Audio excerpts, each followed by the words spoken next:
चलिए सीधे जलकुंभी की इस कहानी में उतरते हैं। ये हाल था विक्टोरिया झील का। सोचिए, दुनिया की सबसे बड़ी मीठे पानी की झीलों में से एक, और ये हालत हुई 1990 के दशक में, जब संकट अपने चरम पर था। सवाल ये है कि आखिर ऐसा क्या हो सकता है जो इतनी बड़ी झील को सांस भी न लेने वाले पौधों के एक जाल में बदल दे। वजह कोई केमिकल फैक्ट्री या तेल का रिसाव नहीं था।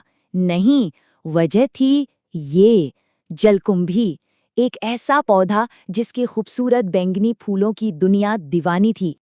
तो अब सवाल यही है कि इतना सुंदर दिखने वाला पौधा आखिर इतनी बड़ी तबाही की वजह कैसे बन गया? और इसका असर सिर्फ प्रकृति पर नहीं पड़ा। जरा इस आर्थिक तबाही को देखिए।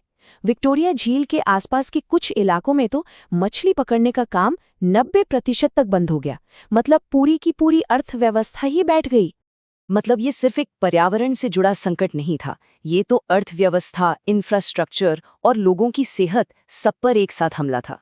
तो आखिर अमेज़न का एक पौधा पूरी दुनिया के लिए मुसीबत बना कैसे?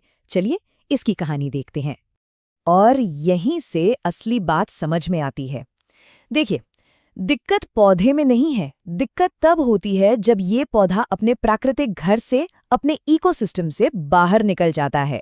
पूरी दुनिया में इसका सफ़र एक बहुत ही नेक इरादे से शुरू हुआ था। बस एक सीधी सी ख्वाहिश थी कि इसकी खूबसूरती सब तक पहुंचे। और यहाँ सबसे ज़रूरी बात समझने वाली ये है कि ये पौधा कहीं से भागा नहीं था। सच तो ये है कि हमने, इंसानों ने ही इसके फलने फूलने के लिए एक परफेक्ट माहौल तैयार कर दिया था। तो जब ये सारी चीज़ें एक साथ मिल जाती हैं तो एक ऐसा विस्फोट होता है जिसे रोकना लगभग नामुमकिन हो जाता है। अब जब ये संकट सामने आया तो इंसानों का पहला रिएक्शन क्या था?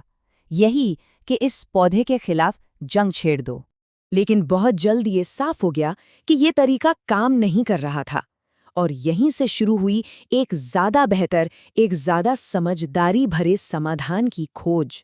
और सबसे बड़ी कामयाबी तब मिली जब ये समझ आया कि हमारा मकसद पौधे को मारना नहीं, बल्कि कुदरत का संतुलन वापस लाना है। बस इसे इतनी तेजी से बढ़ने से रोकना है कि ये सब कुछ तबाह कर दे। आज ज़्यादातर जो सफल प्रोग्राम हैं वो इसी तरह के इकोलॉजिकल तरीके पर काम करते हैं। कमाल की बात तो ये है कि कुछ जगहों पर तो लोग अब इसे आफत नहीं बल्कि एक मौके की तरह देख रहे हैं और इसे एक रिसोर्स की तरह इस्तेमाल करना सीख गए हैं। तो 150 साल बाद इस पूरी कहानी का असली सबक क्या है? देखिए, जलकुंभी कोई विलन नहीं है, उसका कोई बुरा इरादा नहीं है। वो तो बस एक जीव है जो अपने माहौल के हिसाब से ढलने में माहिर है। असल में ये जो संकट पैदा हुआ वो हमारे ही बनाए सिस्टम की खामी थी। हमारे बनाए बांध, नहरें, हमारा फैलाया प्रदूषण, ये सब हमने बिना सोचे समझे खड़ा कर दिया और नतीजा हमारे सामने है। और यही है आखिरी और सबसे बड़ा सबक। ये कहानी किसी पौधे के हमले की नहीं है। ये कहानी इस बात की है कि कैसे हमारे ही काम अनजाने में ऐसे दानव खड़े कर देते हैं जिनसे लड़ने में हमारी पूरी ताकत लग जाती है।